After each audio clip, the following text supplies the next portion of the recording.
number 330, Scientist Program Kumari Ariel Perawai, 2025 to 2026. The topic is Scientific Guidance for Young Scientists, Daily Science. My topic is the origin of aurora, magnetosphere and solar wind. அம்மா நம்ம artificial lights use பண்ணி அதில் வரக்கூடிய கலர்ஸை enjoy பண்ணுறோம். அதுவே நம்மளுக்கு side effects தருது. ஆனால் நம்ம எர்த்துலேயே நேச்சுரலாக நடக்கிற ஒரு நேச்சுரல் ஃபினாமினா அவ்வளோ அட்ராக்டிவான கலர்ஸ் நம்மளே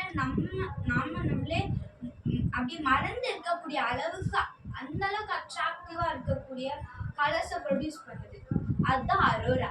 அரோரானா யாருக்காவது என்னன்னு தெரியுமா? மோஸ்ட்டாக நம்ம இடத்துல இருக்கவங்க யாருக்குமே ரொம்ப அதை பற்றி ஐடியா இருக்காது.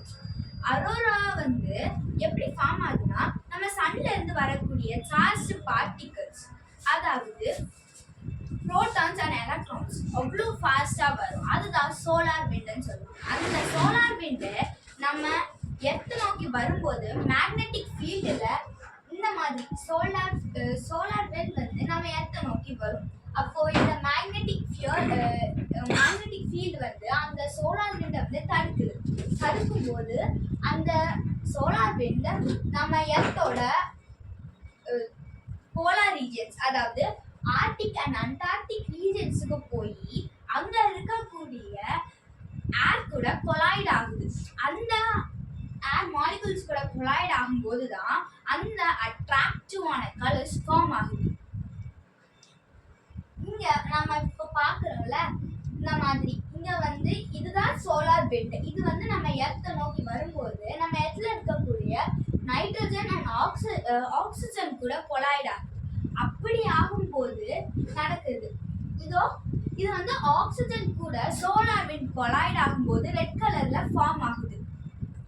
ஆக்சிஜன் கூட சோலார் விண்ட் கொலாய்ட் ஆகும்போது என்னென்ன கலர்ஸ்லாம் ஃபார்ம் ஆகும்னா ரெட் அண்ட் கிரீன் ஆகுது. அதுக்கு பிறகு நைட்ரஜன் கூட கொலாய்ட் ஆகும்போது பர்பிள், ப்ளூ, பிங்க் அந்த மாதிரிப்பட்ட கலர்ஸ் ஃபார்ம் ஆகுது. இதுவும் நம்ம பார்க்குறோம்ல, இது ஆக்சிஜன் கூட கொலாய்ட் ஆகும்போது கிரீன் கலர் வந்திருக்கு. இதோ இந்த பிங்க், அதாவது இந்த ரெட் கலரும் இந்த கிரீன் கலரும் அந்த மாதிரி. அரோரா நார்த்தன் சைடில் ஃபார்ம் ஆச்சுன்னா அதை நார்த்தன் லைட்ஸ் இல்லைன்னா அரோரா போரியாலிசிஸ் அப்படின்னு சொல்லுவாங்க. இதே இது சதர்ன் சைடில் ஃபார்ம் ஆச்சுன்னா aurora australis or southern lights அப்படின்னு சொல்லுவாங்க. நம்ம ரெயின்போவையும் நேச்சுரல் லைட் தான் சொல்கிறோம். அதான் அரோராவையும் நேச்சுரல் லைட் தான் சொல்கிறோம். அது ரெண்டுக்கும் உள்ள வித்தியாசம் என்னது? ரெண்டுமே வேற வேற. ரெயின்போ எப்படின்னா, நம்ம ப்ரிசம் இருக்குல்ல, ப்ரிசம்குள்ள ஒரு ஒயிட் லைட்டை இது பண்ணும்போது அது 7 கலர்ஸா ஸ்பிளிட் ஆகுது. அதே மாதிரி தான் அதாவது ரெய்னிங் டைம்ல அந்த ரெயின் டிராப்லெட்ஸ்ல அது கீழே வரும்போது சன்ல இருக்கக்கூடிய லைட், அதாவது ஒயிட் லைட், அது அந்த ரெயின் டிராப்ஸ்குள்ள படும்போது அது 7 கலர்ஸா ஸ்பிளிட் ஆகுது. அதாவது விஜிஆர் இந்த மாதிரி ஃபார்ம் ஆகுது. இது ரிஃப்ளெக்ஷன், அதாவது தனித்தனியா பிரிஞ்சு ரிஃப்ளெக்ட் ஆகுது. ஆனா நம்ம பார்க்கறோம்ல, இந்த அரோரா அந்த சோலார் விண்டும் வாட்டர் அந்த ஏர் மாலிகுல்ஸும் கொலாய்ட் ஆகும்போது எமிட் பண்ணுது. அந்த கலர்ஸை எமிட் பண்ணும்போது நடக்கிற அந்த ப்ராசஸ்ல லைட் வருது, அது எமிட்டிங். ஆனால் இந்த ரெயின்போல நடக்கிறது என்னன்னா அது ரிஃப்ளெக்ஷன். ரெண்டுக்குமே வித்தியாசம் நிறையவே இருக்கு. நம்மளுக்கு அட்மாஸ்பியர்ல நிறைய மாலிகுல்ஸ் இருக்குது. ஏன் சோலார் விண்ட் பர்டிகுலரா ஆக்சிஜன் நைட்ரஜன் அது கொலாய்ட் ஆகுது.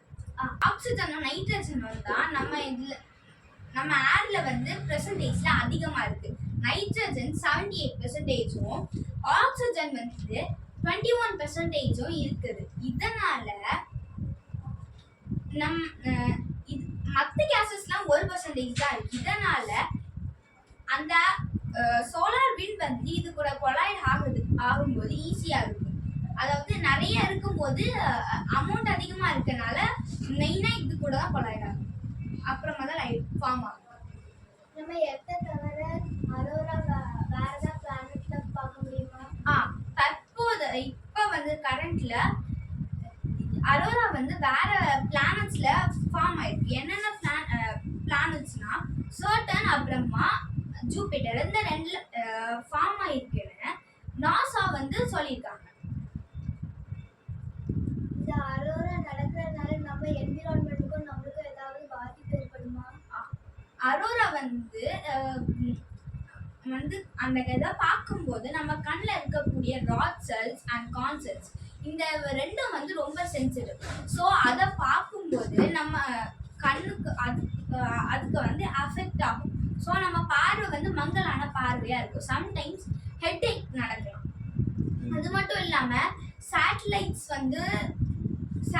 இருக்குல்ல, அங்கேருந்து வரக்கூடிய ரேடியோ ஆக்டிவ் வேவ்ஸ், அதாவது அது அனுப்பக்கூடிய இன்ஃபர்மேஷனை வந்து அது டிஸ்டர்ப் பண்ணுது. ஸோ கம்யூனிகேஷன் வந்து நடக்காது ரொம்ப.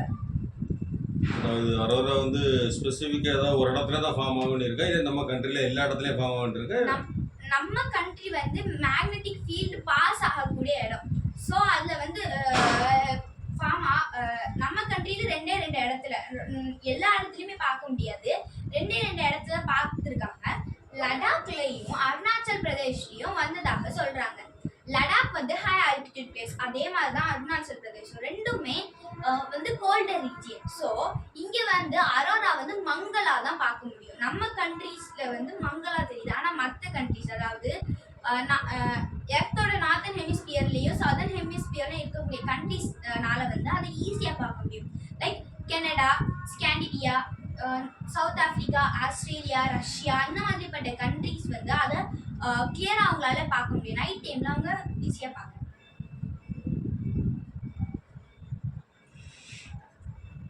சரி, ஓகே. நீ அரோரா டிஃப்ரெண்ட் கலர்ஸ்ல இருக்கு நீங்க சொல்றீங்க. அப்போ அந்த ஒவ்வொரு கலரும் ஃபார்ம் ஆகுறதுக்கான காரணம் என்ன? ஆக்சிஜன் கூட சோலார் விண்ட் வந்து கொலாய்ட் ஆகும்போது அது வந்து ரெட் கலர் இல்லைன்னா கிரீன் கலர்ல ஆகுது. இதே இது நைட்ரஜன் கூட கொலாய்ட் ஆச்சுன்னா அது வந்து ப்ளூ கலர் இல்லைன்னா பர்பிள், பிங்க் அந்த மாதிரிப்பட்ட கலர்ஸ்ல வருது. அந்த ஏர் மாலிகுல்ஸ் வந்து டிஸ்டன்ஸ்க்கு ஏற்ற மாதிரியும் லைட்டை வந்து இது எமிட் பண்ணும். இதே 80 கிலோமீட்டர் வரைக்கும் நைட்ரஜனோட பவர் அதிகமாக இருக்கும். ஸோ அங்கே வந்து ப்ளூ, பிங்க், பர்பிள் அந்த மாதிரிப்பட்ட கலர்ஸும் எமிட் பண்ணும். 80 கிலோமீட்டர்ஸ்க்கு மேலே, அதாவது 100 கிலோமீட்டர்லேருந்து 200 கிலோமீட்டர் வரைக்கும் ஆக்சிஜன் இருக்கும். அந்த ஆக்சிஜன் வந்து ரொம்ப பவர்ஃபுல்லாக இருக்கும். அதாவது கிரவுண்ட் ஸ்டேட்ஸில் இருக்கும். அதனால அங்கே வந்து க்ரீன் கலர் உருவாகுது. அதுக்கு மேலே, அதாவது 200 கிலோமீட்டருக்கு மேலே ரெட் கலர் கிரியேட் ஆகுது. அதுவும் ஆக்சிஜன் வந்து சோலார் விண்ட்குள்ளே கொலாய்ட் ஆகும்போது தான் நடக்குது. ஆனால் அந்த டைமில் ஆக்சிஜன் வந்து ரொம்ப ரொம்ப பவர்ஃபுல்லாக இருக்கும். அரோரா எப்போலாம் நடக்குது? அரோரா வந்து அது வந்து எப்போவுமே நடந்துட்டு இருக்கும். ஏன்னா சன்ல இருந்து ஒவ்வொரு செகண்டுமே அந்த சார்ஜ் பார்ட்டிகிள், அதாவது சோலார் விண்ட் அதை ரிலீஸ் பண்ணிக்கிட்டே இருக்கும். ஸோ ஒரு செகண்ட் கூட அது வந்து ஸ்டாப் பண்ணாது. எல்லா செகண்டுமே வந்துக்கிட்டே இருக்கும். அதனால அந்த மாதிரிப்பட்ட அதாவது துருவ பகுதிகள் சொல்றாங்கல்ல, போலார் ரீஜியன்ஸ், அந்த மாதிரிப்பட்ட இடத்துல இதை பார்க்கலாம். அதாவது Alaska, Antarctica, Canada, south Africa அந்த மாதிரிப்பட்ட கண்ட்ரீஸ்ல இதை வந்து ஈஸியாக பார்க்கலாம். அது மட்டும் இல்லாமல் இது வந்து நம்ம டார்க் பிளேஸ்ல தான் பார்க்கணும். ஏன்னா சிட்டியை விட்டு தள்ளி இருக்கணும். டார்க் பிளேஸ்ல பார்த்தா அதை வந்து கிளியராக பார்க்கலாம். வேற அந்த ஸ்கை கிளியராக இருக்கணும். க்ளவுடியாக இருந்தால் நம்மளால அதை பார்க்கவே முடியாது. பர்டிகுலராக ஒரு சீசன் அப்படின்னு சொல்லுவாங்க. எந்த சீசனில் தான் இதை பார்க்க முடியும், இந்த சீசனில் தான் பார்க்க முடியும் அப்படின்ட்டு சொல்லுவாங்க இல்லையா? அது அப்படின்ட்டு அது வந்து எப்படி? அந்த மாதிரி அரோராலையும் இருக்குது. ஸ்ப்ரிங் சீசன், அதாவது மார்ச்லேருந்து ஏப்ரல் வரைக்கும். ஆட்டம் சீசனில் வந்து நவம்பர்லேருந்து டிசம்பர் வரைக்கும். அதே மாதிரி வின்டர் சீசனில் வந்து டிசம்பர்லேருந்து பிப்ரவரி வரைக்கும். இந்த 3 சீசன்லேயும் அதை வந்து நல்லா கிளியராக பார்க்கலாம். அதுவும் டிசம்பர் தான் அரோராவை பார்க்கறதுக்கு கரெக்டான டைம். ஏன்னா அந்த டைம்ல நைட்ஸ் வந்து லாங்கா இருக்கும், டேஸ் வந்து ரொம்ப ஷார்ட்டா இருக்கும். அப்படின்றதுனால நம்ம வந்து அரோராவை வந்து ரொம்ப அந்த டார்க் பிளேஸா இருக்கும் அந்த டைம்ல. ஸோ அதை ஈஸியா பார்க்கலாம், நல்ல விசிபிலிட்டி இருக்கும். அதனாலேயே டிசம்பர் டைம்ல டூரிஸ்ட் நிறைய பேர் அந்த மாதிரி அந்த அரோரா நடக்கக்கூடிய கண்ட்ரீஸ்க்கு போய் பார்த்து அதை விசிட் பண்ணி என்ஜாய் பண்றாங்க. தென் வந்து அரோரா வந்து ஃபர்ஸ்டா எங்க பார்த்துருக்காங்க. இப்போ வந்து நிறைய ஒவ்வொரு இதுவும் வந்து ஒவ்வொரு நேச்சுரல் ஃபினாமினான் ஆகட்டும் அல்லது வந்து ஆர்டிஃபிஷியல் இதாக இருக்கட்டும், ஒரு சயின்டிஸ்ட் இதை வந்து ஃபைண்ட் அவுட் பண்ணுறாங்கன்னு சொல்கிறாங்களே, அப்படி யாராவது இதை வந்து ஃபைண்ட் அவுட் பண்ணியிருக்காங்களா? தென் எங்க இதை வந்து ஃபர்ஸ்ட்டாக ஃபைண்ட் அவுட் பண்ணியிருக்காங்க? சயின்டிஸ்ட் வந்து கலீலியோ இவங்க வந்து அரோராவுக்கு கரெக்ட் டெஃபினிஷன் கொடுத்து அதை வந்து அதுக்கு வந்து நேம் கொடுத்துருக்காங்க.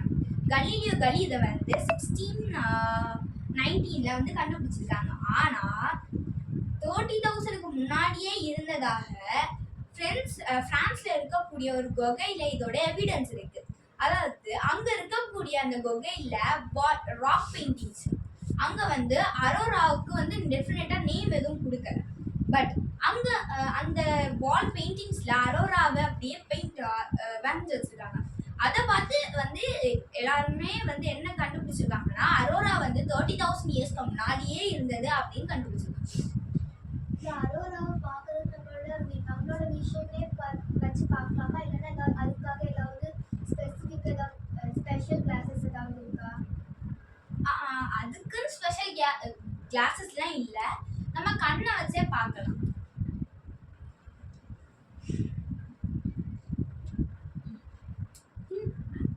I thank Kumari Ariviyal Perabai for giving this wonderful opportunity.